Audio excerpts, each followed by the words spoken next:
everyone, welcome back. It is finally here. It is time. We are finally doing our Forbidden Door review. Sorry it took so long. Campo and I work opposite schedules, so that happens sometimes. Things happened. Things happen.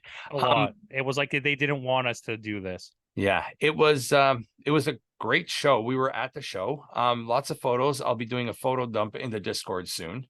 Join the Discord. That's right. So it's in the description. It's in the description, right? So if you're not part of the Discord, make sure you join that. That's where you'll see all the photos, all the entrance videos that we filmed. We had pretty decent seats. Yeah, they were good. Yeah. And my brother Fab was there. So it was a fun experience. It was a good night. Is Nanny still alive? I hope so. I won't bank on it. Danny was just a bit inebriated that night. Yeah, he had a good time. He had a good time. Good. I'm glad. So let's start off. So one of the matches that they did not show, because they canceled the Adam Cole versus Tom Lawler match because Adam Cole was injured. So they replaced it with a dark match that was not televised. It was Tom Lawler versus Serpentico. It was a quick little match. Tom Lawler took off his pants and won, and that's about it. That's all that really matters, right? Yeah, exactly. So we go into the 0 hour pre-show, which most of these cards or most of these matches were added to the card like the night prior. But because going into the show, like going into Collision the night before, there was one match. 7 matches that were all together though. No, but there was one at the pre-show. There was one match. Yeah, it was which one? The Athena versus Starks, right? Yeah. Billy Starks, yeah. So the match starts off, it kicks off 0 hour. We get Mogul Embassy, Swerve Strickland, Toa Leona, Brian Cage, and Bishop Khan with Prince Nana against Chaos of Rocky Romero, Chucky T, Trent Beretta, and for some reason, a member of Chaos in El Desperado. A member of I don't even know what he's a member of. He's nothing now, right? No, he's nothing now, right? He was Suzuki Gun. Yeah. Yeah. But he was Chaos too for a while, wasn't he? I don't remember. Yeah. That would be too far back for me. Yeah. So right away, match starts off with a high energy match. It was good to see the best friends on the card. It was we see a little dissension in the ranks of the Mogul Embassy a bit. Yeah, I don't know why. But I don't get Swerve storylines anymore. Yeah, I just don't. Because he was with Lee Moriarty and the other guys with Ethan Page for a while too, wasn't he? Yeah, and now they started this, but then his two goons, the one big tattoo guy, and then also what was the other guy's name? Then Dupree. Yeah. Oh no, what's the other guy's name? He used to Bordeaux. Who's Strickland there? Bishop Khan. Okay, no, not in the Mogul Embassy. Before this, Big Will Swerve was attached to a really big white Keith tattooed Lee. guy. Okay, a really big white tattooed guy, and another guy is called like Scarlet Boudreaux or so, like Scarlet Boudreaux. Yes. That's the girl, but like I don't remember what his name was. Yes, Parker Boudreaux. Parker Boudreaux. Yeah, and Brock Lesnar guy. They're both still, if you check on Wikipedia or on the AEW website, part of Swerve's team, but now they're off TV, which doesn't make any sense. And now he's in this group where he's already starting to have dissension in the ranks. It just nothing makes sense for me anymore, I'm getting confused. It's all Swerve does. And it's like, whatever, that's fine. This match was really good. Yeah. Brian Cage did a few really great things. Yeah, which is odd. We don't really see that much from Brian Cage. We saw a triple tope suicida. Yeah. And then followed by the Trent Beretta off the second rope. But they kept denying Rocky the Forever Clothesline though. Yeah, but I don't know. This match is too good for a pre-show. I'm just gonna put that out there. It was way too good. I think the entire pre-show was too good for a pre-show. It was. Also, sorry for the glare. It's really like I can see myself. It might not bother you watching, but it's bothering me. Yeah. It's a good way to open. It was a good way to open 0 hour. Really good, high energy, fun match. Next we go into our second match, which is the first round of the Women's Owen Hart Cup tournament. It was Athena versus Billy Starks, and goddamn, Billy Starks is so good. I watched this match back, actually. Yes, I did too. I could not remember. Like, I knew it was good, but for some reason in my head, I wasn't letting myself believe it. So I was like, okay, I'm going to go watch it again. And I watched the entire card again. Amazing. Yeah, I watched the entire card. Again, this is legit. I'm not bullshitting. This is like a 4 or a 4.5 star match it on was a a great pre-show. women's yeah. And Athena is showing me now what she can do. Like, you know what I mean? Before when she She first needed the came, character change. yeah. And I think now it's working for her. But yeah, Athena goes over. The Owen Hart tournament now is so I think she's the only one. Dynamite's passed already as well, right? So Diamante, Diamante's through. Who else we got? the We got Britt Willow. Baker match was canceled, so Yeah, it's gonna happen soon. yeah. So Sky Blue has gone through against she beat Anna Jay on Rampage, and Willow Nightingale has beaten Nyla Rose. So it's Willow Nightingale versus Athena, champion versus champion again.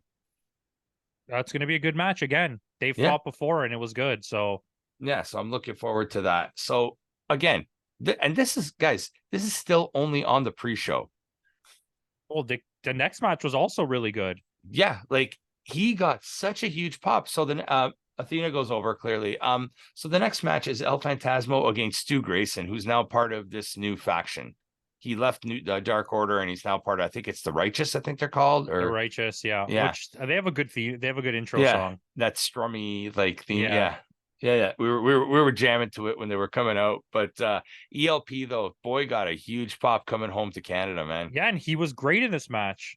Yeah. My one of my favorite tweets that I saw was outside of Forbidden Door, it's 6:30 or it's 6 o'clock.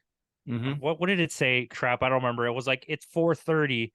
I'm outside of Forbidden Door, and I swear I just saw El Phantasmo run by me. And then he wrote on the thing. He's like, I was running behind. Remember, the liquor store closes at 5. Had to get the bottles before the show. And I was like, oh, that's hilarious. That's El Phantasmo for you. Yeah, But yeah, because no, everything he was closes. excellent in this match. This Yeah. was a really good match. And Stu even Grayson Stu did a Grayson, couple. Stu yeah, Grayson's a really good underappreciated yeah. wrestler. Like I've seen a little bit of Stu Grayson, like before AEW when he was in Chikara and things like that. I caught a little bit of that. That's when like the indies were really making a push in the early 2000s when Yeah. WWE got stale. Well, for me, I came in and he was injured when I started watching. Yeah. And they kind of wrote him off TV for like a year. And Yeah. then he came back. They didn't really know what to do with him. They gave him that match. I think he fought Sean Spears. I'm not 100%. Mm-hmm. And then Ring of Honor has been using him like a lot. Really well. Every single week he's on TV. So but now it's confusing. So I don't want to get deep into this, but he's not in Dark Order anymore. So you have this dissension storyline where he left the group, but now you're also telling the exact same storyline on AEW with Hangman Page. And I don't understand how you're like, this is like the similar thing that we said with the Swerve. It's like, how many times are you doing the exact same thing at the same time? Dark Order, I guess ever since Brody Lee passed away, they don't know what to do with him with the Dark Order. But they should just leave them as they are. I'm like, I don't know if you saw Dynamite, but like Alex Reynolds, and John Silver are amazing. Yeah, like they're so underappreciated as wrestlers. They should be way higher up on the card on Raw scale than they are. Give them a run. Like give them an ROH run as the let them win the trios titles or something. Because Evil Uno can go. Yeah, and Evil Uno also Canadian, not on the card. Strangely enough, yes. Right. So it would have been nice to have him on the card too. But ELP goes over as he should. I thought they were going to do the you're in your home country, you're going to lose kind of thing. But no, they're both Canadian. That's true. Stu Grayson is Canadian as well. That's correct. But yeah, but I mean, just from hearing the crowd, like just the support behind El Phantasmo, it was good to see El Phantasmo. Like that's someone I thought I'd never get to see live, and we got to see El Phantasmo. Yeah. So he goes over. Our final match on the pre-show is LIJ of Shingo Takagi, Bushi, and Hiromu Takahashi against the United Empire members of Jeff Cobb, Kyle Fletcher, and TJP. This and is the pre-show. This is like the main event of like a New Japan show. All of these are main events of like, okay, maybe let's not push it, but at least on like weekly TV. Athena versus Billy Starks could main event. Yeah. That's what I'm saying. Right? A lot of, and if the worst case scenario, they're the main event of a week of episode of TV. Yeah. And that's not saying a bad thing for a pre-show. The pre-show usually, like, what have we been watching? Impact, New Japan. Their pre-shows are stinky. Yeah, they are. especially with yeah, in New Japan, they're not even their pre-show, it's more their opening matches, because they don't Yeah. really do a pre-show. They kind of do like 4 or I 5 of mean, the they kind of, it's kind of, yeah, you get it yeah. though, right? Yeah. But This is taking a page out of like Noah's book, where Noah just gives you everything right off the bat. and this match was another really good match. I Yeah. can't say enough about it. We got to watch Shingo do Mm-hmm. Shingo-y things. Yeah. He badassed a few times. We got to see Jeff Cobb do some stuff, like Oh, some of the moves Jeff Cobb was doing. I've never seen him the do before. the chain fighting in this was epic. Mm-hmm. The one point, like they were both good, but the one point I think it when was it Kyle and Shingo? Kyle, no, yeah, and then it turned into like a Kyle TJP, Mm-hmm. and then Jeff Cobb, TJP Cobb, Yeah. Fletcher Cobb, like all in a row, just doing these moves, and it was like, well, holy crap. Yeah. And it's such a shame that Francesco Akira couldn't make it. I mean, I'm not going to complain about getting to see these three guys. Yeah, but it would have been fun if they added an extra member on each, and maybe if Titan were on Li brought in with Lij, and And the Teton would have been ready too because they're already in Mexico for, I believe that Fantastica Mania was happens this weekend. today. Yeah, Yeah, it's like today, today or tomorrow. the 30th today, as we're recording this. So after that, that's Lij goes over. Shingo gets the win in this match, as he should. They need to give Shingo a Sonata push. I don't think they will. No, they already did it with I think Sonata. because of age. Like That's he's true. not that much older than Sonata, but I don't think they see a place for him. He's already had the world title, and I think that was his one True. time of getting That's it, true. you know. Shingo's what, 40, I think. I think so. Yeah, something like that. And that's the end of the 0 hour. So we got these four matches in 1 hour. So To at be this honest point, with you, and I don't think Danny, who this is his first time really watching AEW, let alone getting New Japan, right? was like prepared for the way that this was going to play out. Yeah, Because like the WWE shows we went to are good, but they're but like they're very so paint by the numbers. yes, it's very slow paced and like spot here we go, spot here we go. This was like over the ropes, over the ropes, over the Through the ropes. ropes, under the Yeah. yeah. So with that, we are heading into our main show proper. The show kicks off. All the fireworks. Welcome to Forbidden Door. When those flamethrowers went off, we felt the heat on those stupid. Yeah, I'll take it. But and then so we start off, and our opening match is MJF versus Tanahashi. Like, this is our opening match on the main card, and this is the best I've seen Tanahashi in a long time. This is the best Tanahashi match since maybe not Battle in the Valley. What was it the one with where Okada beat him in the main event where Monet came for won the championship? Yeah, that was Battle in the Valley.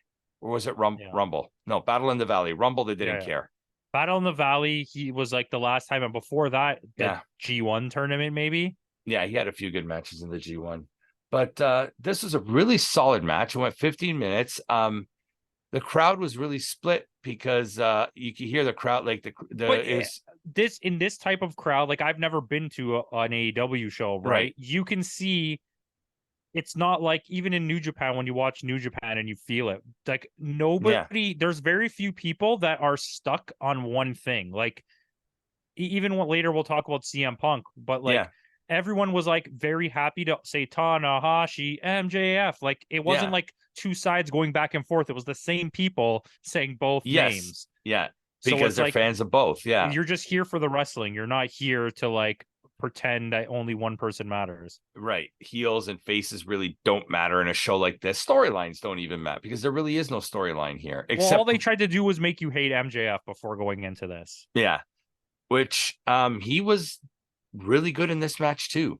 Yeah, this was actually a really good match. This is, I'll admit, one of the lower tier matches on the card, but it's still like a good quality match. I would never look at this match and be like, this match sucked. And like I said, I've gone back and watched the entire card, and it holds up. This card, I've really only bits does. and pieced it. I would love to go back and watch it. I probably will, but I tried to get all the things. There's a few points in this where I'll bring it up as we get there where I don't even remember watching the match. Yeah. That's true. I was pretty focused into it. But MJF clearly goes over. We know Tanahashi is not going to be winning Yeah. the Well, we knew champion. that, and it Yeah, was a good match. It was a way to put him over. yeah, and it's MJF solidifying his reign as champion too. He just beat a legend, so he's on a tear, right? Like they're giving him like a bit of a I'm legend sure killer. it's going to be set up again. There's going to be another match for him where he's going to take down another legend. I'll take it. Who's next in line for MJF then? Jungle Boy, maybe. Actually, they No, can't because he went heel. Sammy yeah, Guevara, Guevara would be next. because they're Yeah, turning once him face. they're turning him face. That's true. Yeah. So next with that, we are getting our men's Owen Hart tournament first match, and we're getting the legend Satoshi Kojima against CM Punk. A match that I didn't know I wanted, but we got. It was crazy to me because Kojima, okay, I like this is like another bucket list cross off. Yep. But getting Punk coming out, the crowd was kind of behind him, like before he walked out. There was like Yeah. an air of like the crowd's behind this guy, but as soon as he crossed through and he showed face, he got absolutely booed in a Booed. way that I don't know if I've ever heard booing that loud in real life. You know, Yeah. like on TV you hear it, but like at any other Yeah. sporting He event I've been he to, got nobody has booed. ever booed like that.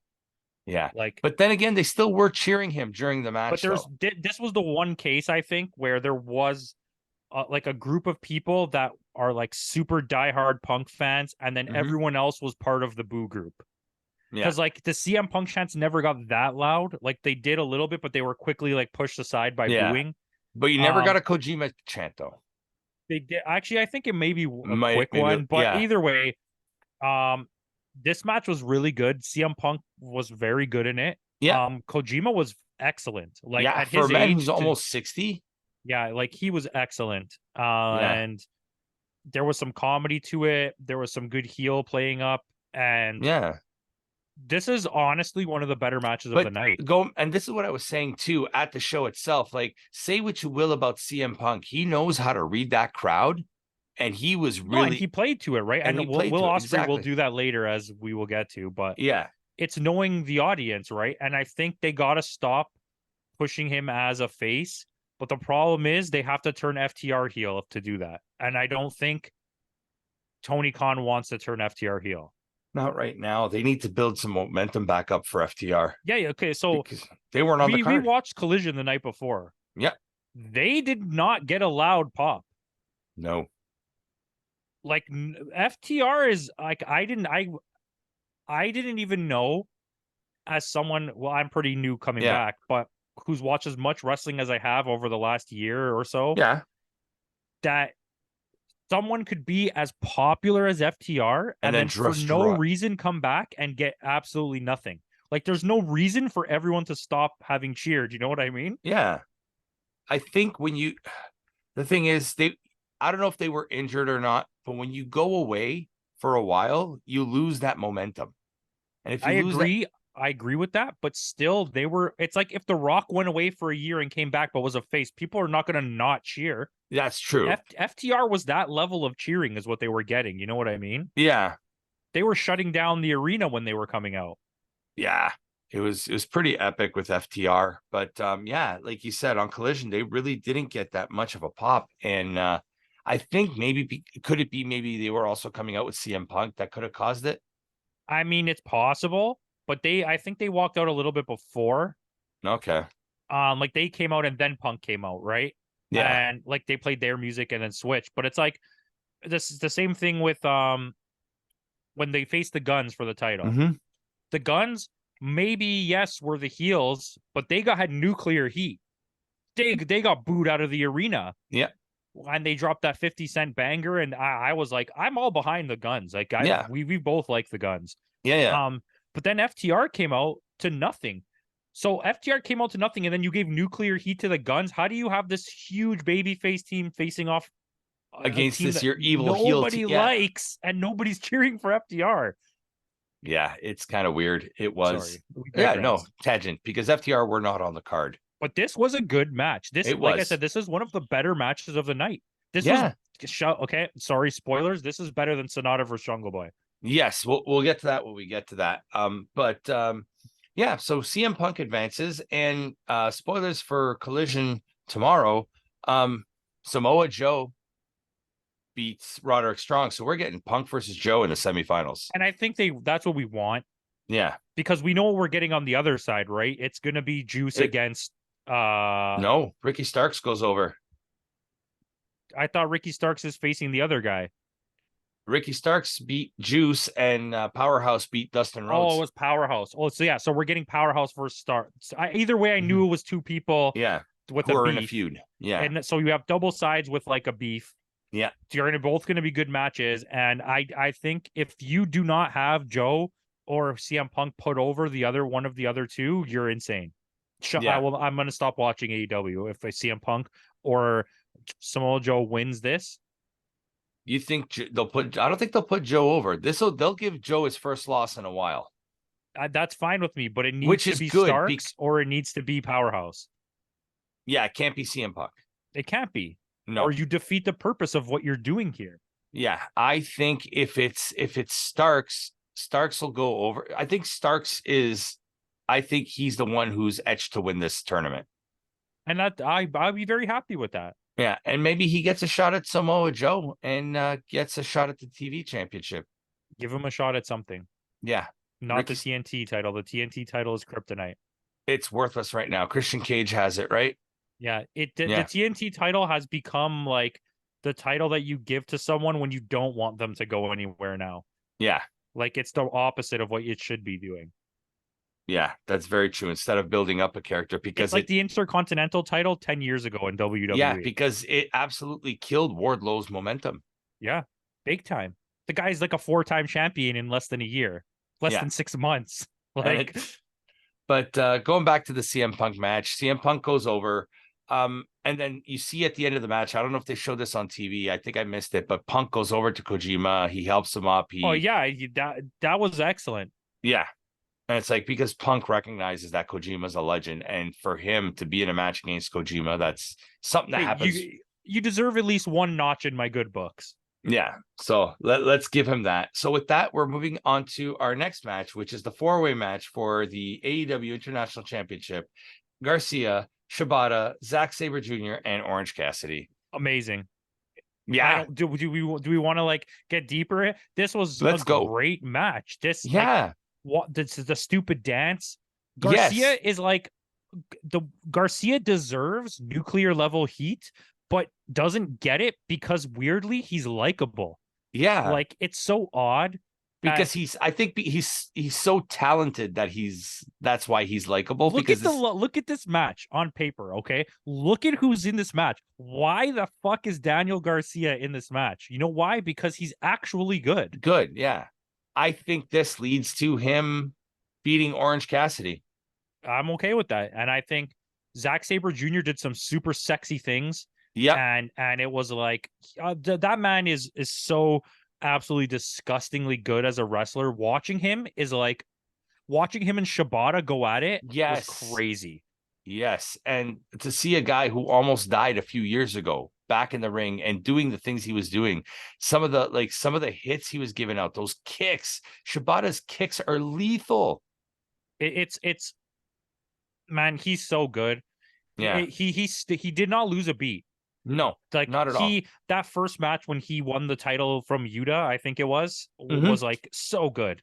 And we were all like, there's no way he's going to come. We didn't expect him to come back, period. Okay. Yeah. Let alone he came back and this marks won the one on the first night. But this marks the 1-year anniversary since he returned, because last year at Forbidden Door, he came out to help Orange Cassidy. True. And you know what? This was a really good match. Yeah. Cassidy, I got really confused at the end, and I think we can, without having seen it on TV, okay, from watching it in the arena point of view, when Shibata picks up all the titles and like you're thinking in your head, is he saying that I want to challenge you individually now? And then he kind of gave them the titles and then they were kind of like going to cheers the titles, but they didn't. And I was like so confused about what was happening. Yeah, because then Shibata and Zack had a bit of a face-off. Give me that match. Yeah, a one-on-one technical match between Shibata. Like, I think because I know Zach's been doing a lot of work with Ring of Honor, maybe double belt Zach. I yeah, Like that would be fine with me. because the Ring of Honor Pure Championship is the perfect belt for Zack Sabre Or let Jr. Garcia win the TV title off Zack Sabre Jr. and let Yeah, him win the other TV title off Shibata and have yeah, like this weird thing, right? But Orange Cassidy was great. yeah. And Um, in 1 year as champion, has had already more title defenses than Roman Reigns in 1,100 days. Getting to see him live was something else. Yeah, and the crowd was super behind We him too. we saw Shibata. Like Yes. I fangirled a lot during this entire thing, and I think Mm-hmm. it was good because the guy on our right, the Lucha Mask guy, and the guy on Yeah. our left, the white guy, was like Mm-hmm. were like perfect people to be with because they were also having such a fucking fanboy Yeah. time. Just like the And guy behind us who said Baba Yaga, the creator of FMW, is who brought Japanese wrestling to North America. Baba Yaga The creator of FMW, Baba is Yaga. the Baba Yaga. It was John Wick. Um, Yeah, there was but some yeah, interesting moments. There was when you the went. crowd was interesting. I mean, Yeah. I think I've learned that. Like, no offense to everyone out there, but I've learned that as a person who's a general sports fan, the crowd Yeah. at wrestling is different. Yes. It's a different crowd. Yeah. It's like the remedial class. Yeah. Um, It's the special kids. no, I wouldn't go that far. No. It's just like a strange. It's a strange place. It's an amalgamation of different styles of fandom. Yeah, and it's weird because you can, without thinking, looking at this person and being like, I would never talk to this person or get along with this person, instantly Yeah. get along with those people because the thing, He's wearing a Tanahashi shirt or something. and like wrestling it has this vibe of love, even though it's like fighting. It's really odd. Yeah, it really is. Like, everybody's your best friend at these shows. Like, there was And that. we happened. Look how many people we talked to. When I was Yeah, going out to the when bathroom, I must have met like 20 people in the there's a mezzanine. random guy in the merch line. Yeah, we met a lot of people, guys. Yeah, Shout out to everyone that we met there. yeah. But yeah, it was this match was really good. Yes, it was one of the best Cassidy matches I've seen in a while, and I think it's also due to the fact you had Zack Sabre Jr., Shibata, and Zack Sabre Jr. I need Zack Sabre Jr. versus Bryan Danielson. Like, I don't know that needs why to we're happen. delaying this. Danielson, we'll talk about it when we get to Yeah. that match, but Danielson may be out for a while. Yeah, but either way, that's neither here nor Yeah. there. Give me the match. Wrestle Kingdom, give me that. Please and thank you. So Orange Cassidy goes over, like I said, in a year, he already has more title defenses than Roman Reigns in his entire run. So shout out to Orange Cassidy. With that, we are going into our next match for the IWGP World Heavyweight Championship. This is about the halfway point of the card. And the crowd was super behind Jungle Boy, but not so much behind Sonata. Sonata didn't really get, I think they're not too familiar with Sonata. I think in the general Japanese wrestling realm, I would say like 8% of the audience really knows New Japan. Yeah. And like 20% of it just knows of New Japan. And then the rest of the people just have heard of these people and don't know them. Because like for me, I was like, holy shit, it's Sonata. Yeah. And like even I can't remember. Doki. We were excited to see bloody Doki. Yeah, there you go. That's what I'm saying. And it was like Doki had a match actually, I think on Ring of Honor. Oh, okay. So I'll go watch that. But yeah, it was like I genuinely don't think, because everyone else was a really big name. Yeah. And though he's champion, Sonata is not like necessarily a household name. As opposed to like Okada, who main evented the show. Or Kojima or like these guys. Yeah. Excellent match. Yeah. There was one point you mentioned at one point like how fast they were moving in the ring. This was the match where they looked like they were moving at lightning speed. And this is one of the ones I had to go back and rewatch because I was still absolutely locked in. I do not remember this match at all. Like my memory of it is from me watching it on TV. Yeah. The live part, I don't remember anything except the Paradise Lock is the only thing I remember happening. Oh, and right at that finale. point. Yeah, at that point, my brother texts me. He goes, ever since you put me in the lock, he goes, I can't buy that move anymore. Yeah, see? That is what it is. But yeah, but shout out to my brother Fab, who was also a section over from us at the show. Sonata went over. as I think we as he should. expected. We weren't expecting any titles to change hand on this night. No, but we did get but we didn't think any of them would. Yeah, that's true.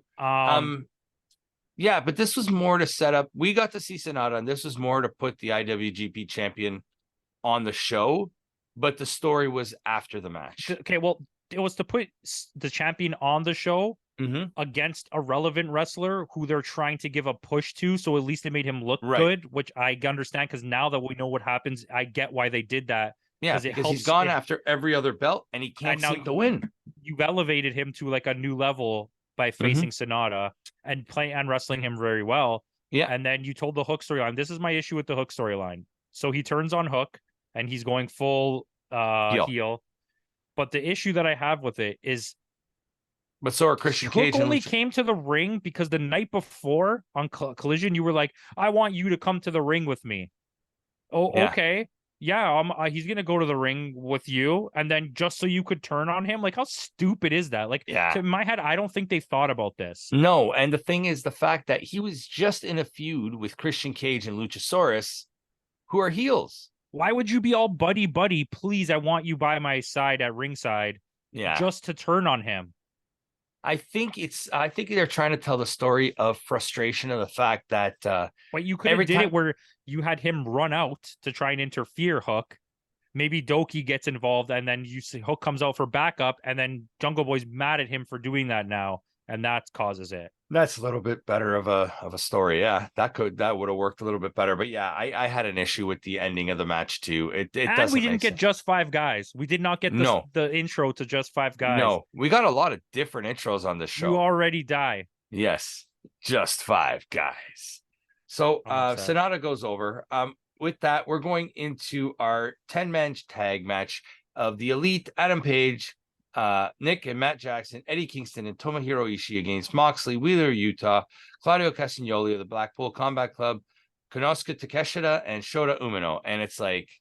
So I'm starting to think it was just this area of time because I remember watching this now and like vividly being like, wow, what a goddamn match this is. Holy crap. But then the next day could not remember anything that happened in it. No, but it was a very good match. Like I said, we watched it again over the course of this week. I watched bits and pieces of it. Yeah, this is the one I obviously rewatched because I was like, couldn't remember it. But it really was a good match. No, it was way too good for the type of match that it was. Yeah. Like a random 5-on-5 match shouldn't have been this good. I do know. At one point I turned to you and I'm like, who's the legal man? Well, yeah. But I do know when I turned to you and the other guy sitting next to you and I was like, Brainbuster, it's over. And you guys are like, it's not over. And then Tomohiro Ishii him and it was over. Yeah. That was a little, that ending was a little weird. I knew it. I was like, if there's no way he's going to do a Brainbuster on, I think it was Yuta. Wheeler Yuta, yeah. And the match is not going to be over because there was nobody prepped to run into the ring to stop it. So I was like, I saw that and see what I'm saying. Like watching it, I remember like vividly being locked in on this match. And sure enough, Tomohiro Ishii surprisingly gets the pin. Did Jon Moxley bleed? No. I remember talking about that too. Yes, we had a timer and we said 7 minutes. Oh yeah, that's right. The over under was 7 minutes. Was 7 minutes. Under. And you took he didn't bleed at all. Nobody bled in this match. I was expecting, but a wicked match. Yeah, blood fantastic. Yeah, wait till that comes. Yes, exactly. And like I said, Tomohiro Ishii goes over, so the Elite go over. Strangely enough, and it was the right call, I think. Yeah, the crowd loved it. We got to watch Adam Page twice do a moonsault. Yes. That moonsault he did to the outside was something else. Man, they're just in the air. Yeah. Like shout out to Trent Beretta. His was really nice. His was like spot on. Picture perfect. Yeah. And we forgot to say that in the Chaos match, they gave the people what they wanted, and Desperado did not want it. Yes. Desperado did not want it. He did not want to be hugged. No, he did not. We are going into our AEW Women's Championship match. At this point, it's already 10:30, and we're like, holy shit! There's still 4 more matches to go. Yeah. So this is the women's match, right? Which you missed. I watched parts of it outside in the lobby or whatever you want to call it. while I was buying drinks and whatnot. Yeah. Right decision, because I believe this is when I bought the pin set. Yes. That's a beautiful Um, pin set. I regret not buying it. so that one was the good choice. But I did go back and watch this match, Mhm. and it was pretty good. Yeah. The referee kicked out the Psoriasis there and Ruby Soho. So that was the right call. So it just became a one-on-one match between Storm and Willow. And Willow really like showed what she can do too. Like to go one-on-one with Toni Storm, probably one of the best women out there right now. Yeah. And now going up against in 2 days, she's going to be going up against probably the best woman out there in Julia. Yeah. And she's also gonna fight Athena. Yeah. So I mean, yeah, hey, big things. Yeah. So good on She has a Willow. double Julia match, a tag Yes, team that's with right. Tekla, Because and then yeah, who's she teaming with? I don't Oh, Momo not Oh, Momo what? Watanabe, No. Bobo Congo or something like Yeah, that. Momo Congo. Yeah, yeah, yeah. Yeah. Yeah, yeah. And against Julia and Tekla. Yeah. So that's on night 2, I think, on the 5th of July. So we'll probably be reviewing those shows. Yeah, I think I would like to watch that a lot. Yes. So Toni Storm goes over again. We knew the title was not going to change on this show.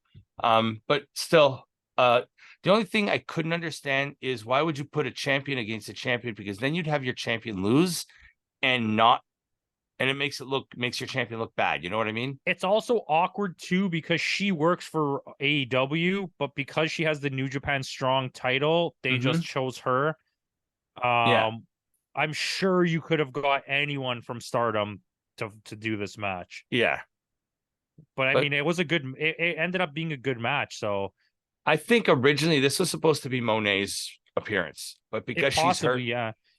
This was the weakest match on the card, and it was still like a good a match. solid 3-star match. Yeah. Not as good as the Athena match, but still good. With that, we are going into the first of, I would say, 3 main events of the night. We are going Will Ospreay with Don Callis against Kenny Omega for the IWGP United States Heavyweight Championship. And holy shit, the cheers that Kenny Omega got. Yeah, it shut the Like, building down. He's the yeah, greatest Canadian wrestler of all time. agreed. Like the crowd was so behind him, like to the point where Ospreay knew that, so he just was playing the heel for the entire And night. he did it so well. Yeah, because Ospreay usually he's that in betweener. He's that I don't give a shit type of guy, right? Not a heel, not a face kind of thing, but he just played the heel because he knew that this was Kenny Omega's night. Yeah. And the only thing I would say this match is just as good as the one we watched at Wrestle Kingdom. The only thing I got to take away from is the whole Don Callis bullshit. I was going to ask you that, but I don't know if this was better. I think it's very close, and like on the rewatch, like I really thought about it, and I want to. We got a Tiger Driver 91, where he misses it completely and just drops Kenny Omega right on his head. But it just didn't feel like the in-ring story was as epic as it was at Wrestle Kingdom. Wrestle Kingdom just felt like there was so much more pulling me into the match. True. Not that the match quality was equally as good. Oh yeah. It just it felt different in a way. Maybe it's the environment. Yeah. Quite possibly. It felt very American in comparison to like the Japanese style of wrestling. But let's just say the crowd, at some points, the crowd was very Japanese style. Whenever something would happen, people would just clap like the Japanese do. Like it was it was a good match. Like one of the best of the year. It's got to be added to the list. It's got to be added to the list for sure. But like I said, the whole Don Callis business, like they kick him out. And then he comes back. It's like, well, I already kicked you out, but you know what? I'm just going to let you stay here now. And it was like he got kicked out, but the security guys were allowed to stay. I didn't get that. Yeah. The one thing that really got the crowd hyped though was when he does the one-winged angel on Kenny Omega and he kicks out like not even after one. And it was like insane loud, like insane. Yeah. But I think that's warranted Yeah. Someone just did your finishing move on you that nobody has ever kicked out of, and you kicked out on one. Yeah, just goes to show the type of person he is, right? Or the type of performer he is. But in the end, Will Ospreay goes over. He is your new IWGP United He States put on a champion. hell of a match. That he ended the match with like 5-6 finishing moves in a Yeah, row. Not like like, 3 Stormbreakers. yeah, Like, yeah, like it just, he went at it with him, and that showed yeah, what it took to shut down Kenny. And we're getting another match. we are. So shout out to my coworker Matthew. He brought this up with me the other day. He said most likely at All In England, because the Canadian lost at home, we might get All In and Kenny Omega, and Thing might draw at All In, And then go to Wrestle Kingdom. and then have the 4th match at Wrestle Kingdom for all the beans. Yeah, bean it up. I like that. Yeah. Okay. So with that, we are going into our next match, and I kept myself free of spoilers of who the mystery partner was going to be. So we are getting I purposely made your life very difficult by just shouting out names for the entire time. Yes, you did. One of I mean, which mind was you, I was wearing spoilers on my shirt. True. Yeah. But we had Chris Jericho, Sammy Guevara, Minoru Suzuki against Sting, Darby Allin, and when he came out, I just like that was my fangirl moment when Tetsuya Naito came out. The greatest wrestler in the world right now. Of all time. Let's go. Sure. No, but like, come on. I got to watch both of my favorite wrestlers at the same time at the same place, Kenny Omega and Tetsuya Naito. Plus, I got to see one Minoru of my Suzuki. top 5s in Chris Jericho. I got to see Sting. I got to see Suzuki. We got to yell with the rest of the arena, Kaze Ninare. That happened. We got to sing Chris Jericho's song. I can't think of the name. Judas. Like, this was one of those nights. Kenny Omega had the New Japan music. Yes, Moxley had the New Japan music as well. Bryan Danielson might also have a different music. We'll talk about that. Yes. But yeah, hey. But yeah, this was a little shorter, but like to see Chris Jericho go, like this might have actually been the weakest match on the card. I would say second. I would still put the women's below this. But this is pretty cool. And not that it, like, once again, not that it was a bad match, but like, when you're coming off a 5, 6, maybe 7-star match, you're gonna go into this, and it was like I get it. This was like, hey, go pee. Yeah. And hey, good, solid match. It delivered. You told some Naito storyline. You had a little Naito storytelling, which makes me think maybe Chris Jericho is going to go over to Japan and fight Naito at something. Yeah, and also we are getting the continuation of the story of Suzuki and Naito. Yeah, which I think it's going to lead to the Suzuki retirement match. That if Naito beats him, he retires. That would be great. And you got like, a little bit of Kingdom storytelling. 18. Yeah, you got some Chris Jericho, Sammy Guevara storytelling. Mm-hmm. You got a little more Sting. Yeah, where Chris Jericho, which by the way, I don't know if anyone watched Dynamite, but Sting almost broke his head through a table again. But there was that part where Jericho's telling Guevara to moonsault on Sting through the table, and he's hesitant, and he kind of doesn't want to do it. You know what I mean? And it's telling a good story there. Well, when I watched this back, there was another thing I realized is that Sting, I think, was supposed to move, and Sammy was supposed to go through the table, but Sting timed it improperly and moved it to the last second and didn't get out of the way and went through the table with Sammy. Yeah. And then immediately had to get up and run to his next spot. So it was like Sammy's dead on the floor, and so Sting just got up and ran right into the ring to like take his next spot. Yeah. But again, still a good match, not a bad match at all. And Sting, Tetsuya Naito gets the pin. He gets the pin in this match. What they should have done. Yeah, I mean, this is like the last time I saw New Japan. Tetsuya Naito was hurt, so I never got to see him in ring. So this was something special for me as well. Another check off the bucket list, if that's what you want to call it. There was like 18 on this in this card. Yeah. So with that, we are going to our main event of the night. At this point, it's already midnight? It was like 11 4 12:05. It was 11 like, no, was it? It yeah, was because close to 12. yeah, it was like 11:45 or something like that. So needless to say, we've been there since what, 6 o'clock in the evening. Like, Yeah. so we get our main event, Kazuchika Okada against Brian Danielson, and Tony Khan, Daddy Khan there. He paid out the big bucks. We got Brian Danielson coming out to the freaking final countdown. Which is a notoriously expensive song. Yes. But when that started playing, the crowd just exploded. We got a few huge pops on this show.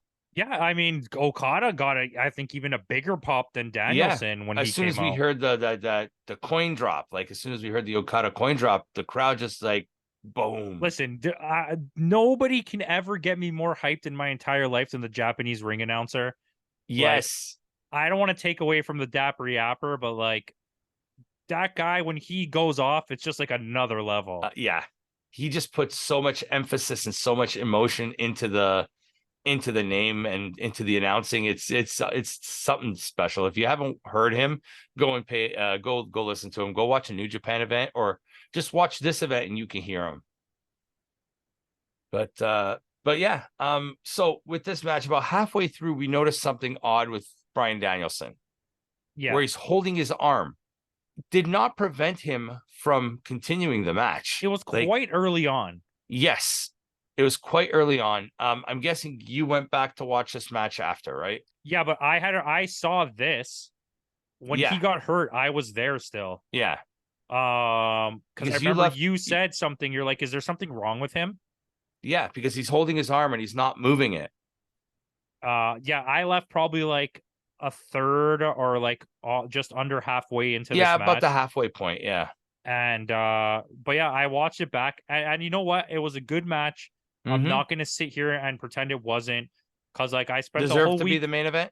No, I spent the whole week being sour Sally, Mm-hmm. and then slowly came to the realization that like I don't know why I'm so being such a sourpuss about it. This was a good match, and I'm glad I got to see it. Yeah. But You like got to see Okada. the got to see Brian Danielson. Yeah. The listening to the announcers talk after when I watched it back, what kind of irked me, because all they kept talking about was the two best wrestlers in the world, the best match we're ever gonna see, the best match we ever saw, and like this was not even the best match on this card. No, Let that alone, clearly in my goes to opinion, Osprey. Yeah. Osprey and like I know I'm sorry to the Brian Danielson people out there, Osprey and Omega are both better than Brian Danielson. Yeah. And that's that, you can take that how you want. Yeah. I would argue that there's a few other people on this card that had were better in Showing. their prime than Brian Danielson was. Yeah. Not to say he's bad. I just No. don't understand the hype around him being considered one of the greatest wrestlers of all time. He's going to be up there, yes, Yeah. but I will never be like this. The guys that are like, he's the He greatest wrestler. he is still, I guess, in that WWE mindset of wrestling. Yeah, he a little falls in the bit. Punk category for me, where there's just these group of people that are convinced that he's the greatest wrestler who ever wrestled, and like I don't see it, and that's Yeah. fine. It's not To for each me their to. own. It's not for me to judge what other people think. Yeah. You're allowed to think it. I'm just giving my That's what opinion being here. a fan is all about, right? And I think I would take Kenny Omega match. I would take the CM Punk versus Kojima match, and I would take the 5-on-5 match over this. Okay. As like match of the night. Mind you, this is still an excellent match. Yes, I think this match would have been a better match if Danielson didn't break. He broke his forearm, is what happened. Yeah, he broke his forearm, and I will agree with you on that. But So also, I think once it's he kind of a broke feat it, that he did all those things. he did a with it. 30-minute match with a broken forearm. He had multiple locks in where he Yeah. needed both arms to do it. But see how he modified it. He was using his legs at one point instead of his arms just to get He the lock also, in. if you notice, when he did like headlocks and stuff, the sore arm was like lying on the mat while the other arm was doing all the work, and it just looked like he had it locked in. But he still did it. Yeah. I can't knock the guy for what he did. I don't know what they're going to do for blood and guts now. They're going to need to go get some somebody Japanese else. wrestler to come out of the woodwork.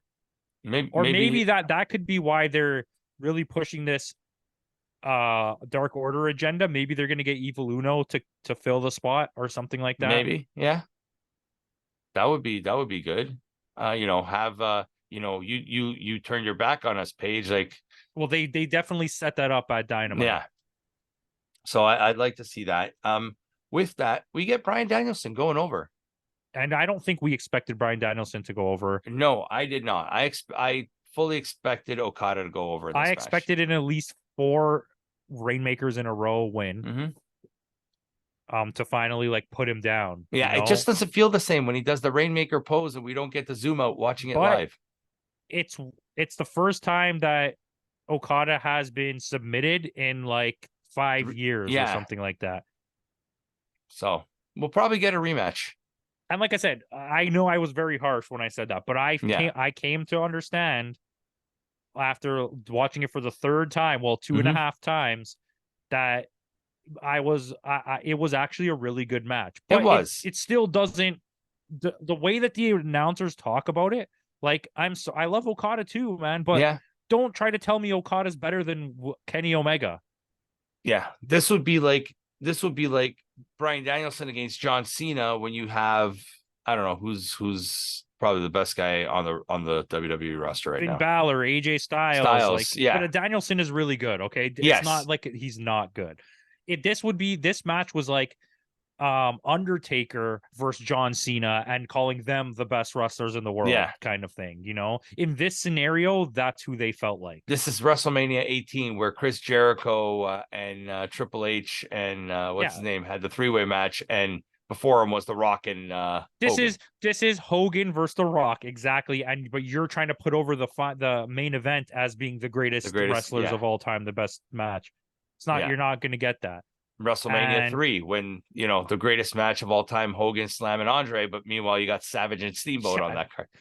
You had one of the best matches still to this day ever in the history of wrestling, and it's overshadowed by literal nonsense. Yes, by a body slam, literally a body slam. Iconic moment. Yes, not as iconic if you hear Hogan tell the true story where Andre refused to talk about the match at all, and then just got in the ring and said "slam me," and then the match was over. But like, I am the Brute Squad. Yeah, exactly. But that's our main event. That was the show. I like this Forbidden Door more than I did last year's. I did too, and I don't know. Torn. I don't know if it's because we were there live, but then again, going back to watching it again. Well, I learned 2 things. It was arguably better rewatching it than it was, because you get the camera angles and the announcers and all of this. Kevin Kelly is so excellent. Yes. Everyone on AEW should just be embarrassed that he's that good. Yeah. But having him and Excalibur together is such a good match. It was a treat. It was a really, but I'll be honest, and this is you can hate me, wrestling fans. I'd rather watch it on TV. I enjoyed the experience. I think it was amazing, but the chances of me being in a Forbidden Door situation ever again in my life is so low. Yeah. And I think the common wrestling show is just it. I'd rather if it were if it were like a SummerSlam or a Money in the Bank. The only other show I'd probably go to if I had the opportunity would be a Wrestle Kingdom. Or Mania or whatever, right? But it's or a Rumble, even the Rumble. I think if it was just me going to, which I have SmackDown tickets already, so I got to go. But going to a SmackDown, I would rather sit in the comfort of my home, hear the announcers, get all the fancy camera angles, than be in a seat where I have to. Focus. Anytime I look away, I miss something. You know what I mean? And it's there's more going on there. That's a distraction to what you're trying to watch, and it's Baba Yaga guy yelling Baba Yaga, Baba Yaga guy. But or the guy, and after that he spilled his beer. Well, good thing you guys weren't sitting there when he spilled his beer. Oh yeah, you told me. Yeah. But yeah. Lucha Mask guy was not happy, man. Did he actually get mad? Oh yeah. Good. But better than last year's Forbidden Door, I'll be willing to say that. I'm in the boat right now where I've been thinking about this all day before we did this. Was this better than Wrestle Kingdom? To me, it was. And that's where I'm sitting, right? Do we know the scores? What did I give Wrestle Yeah. Kingdom? Wrestle Kingdom, you gave it an 8-9, and I gave it, where is it? You gave it an 8-9, and I gave Wrestle Kingdom an 8-7. And do you know what we gave Forbidden Door last year? Yeah, easy to look up. Forbidden Door last year, I gave it an 8.5, you gave it an 8.4, Putty gave it an 8, and Caps gave it an 8. Okay, I'll give my score right now. This is a 9. Shut up. This is a 9. Same here. This is like, it ever so slightly was better than Wrestle Kingdom. Yeah. And I think that it came down to the fact that every single match on the pre-show was good. Yep. On top of everything else. Yep. Your worst match of the night was still a 3-star solid match that was very enjoyable. You told, I think there's an attempt here where last year they tried to set up stories going kind of into this. Yeah. Where they're setting up stories coming out. Yes, I think this was focused pure on the matches and on the in-ring work and the wrestlers that were there. We're going to get more AEW New Japan crossover after Forbidden Door, where last year it was over. When that match was over, everything was over. Because they thought it was going to be a one-and-done thing. And now I think for the rest of the year, we're going to have crossover stories. Because remember, this is going out in July. So in August, we are getting Multiverse 2. Yeah, and I think we're also going to get at some point, maybe later in the year, a Strong and Ring of Honor crossover or something like that. Yeah. Where it will be a smaller pay-per-view, but it will still have, instead of a Forbidden Door, we're getting maybe a Forbidden Turnstile. And I mean, like, you have to remember this. This was the 3rd largest wrestling event ever in Canada. This is AEW's biggest event ever that they've ever done. This is third. This is only behind WrestleMania 6 and WrestleMania 18. Yeah, and also it's the second largest gate, or no, it's the largest gate ever from a non-WWE show ever in the world. Yeah.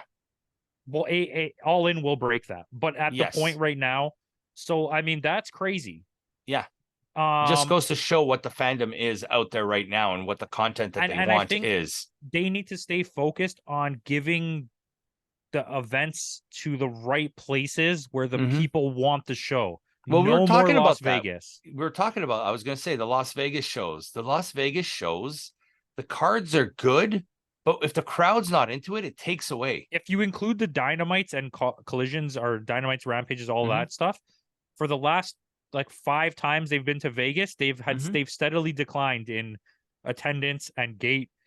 And it's like, remember, what was it? Double or Nothing was one of our lowest AEW reviews ever. And the audience didn't help. It sucked. No. Like the Dynamite was terrible the night. You gave Double or Nothing a 6.9 and I gave it a 7. It's probably the lowest show we've ever scored. Yeah. One of them. No, we gave some NWA shows pretty low. For AEW. Oh, yeah. For AEW, that is definitely one of the lowest we've ever scored. Our Ring of Honor was put on nothing but bangers. Yeah. Oh, yeah. And there should be one coming up soon. There is. Yeah. So get ready for that review. So with that out of the way, Campo gives it a 9. I give it a 9 as well. Do go out of your way and watch every single match on this card. This card was amazing. And I'm not saying that behind rose-tinted glasses either, because the atmosphere at the show gives it one feeling, but going back and watching it again and still get that feeling. The fan feeling on TV was better than it was live. Yeah. Like because it's mic'd up, right? So you can hear it. It's way louder even than it was live. Yeah. So definitely go out of your way to watch this show. This was, since we started these reviews, this has been my favorite show. Yeah, it's the best show we've watched. This and Wrestle Kingdom and probably last year's Forbidden Door. Yeah. This year's Mania was pretty high scored too. No, not night 2. Night 1, yeah, but we take that as a whole. But with that out of the way, thanks again for joining us. Tune in next week. I think we're going to be doing our Money in the Bank review. We are going to be doing our Independence Day Night 1 and Night 2 reviews as well. And then it's Slammiversary, guys. So a lot more wrestling content to come. So with that out of the way, thanks again for joining us. In the words of Kenny Omega, goodbye and good night.